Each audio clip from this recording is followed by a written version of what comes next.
নমস্কার, কেমন আছেন সবাই? আজ ছিল বসন্ত পঞ্চমী। সবাইকে বসন্ত পঞ্চমীর অনেক অনেক শুভেচ্ছা। সরস্বতী পূজা হচ্ছে বাঙালির এক আলাদা অনুভূতি।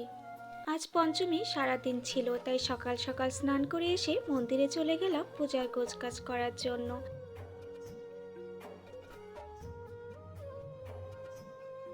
পুজোর গোছগাছ শেষ করার পর মা সরস্বতীকে ফুল দিয়ে সাজিয়ে দিলাম।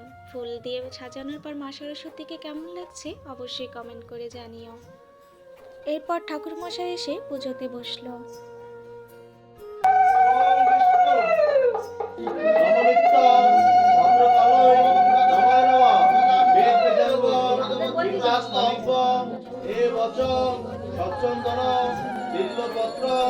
পুষ্পাঞ্জলি নম ওই সরস্বতী দেবায়।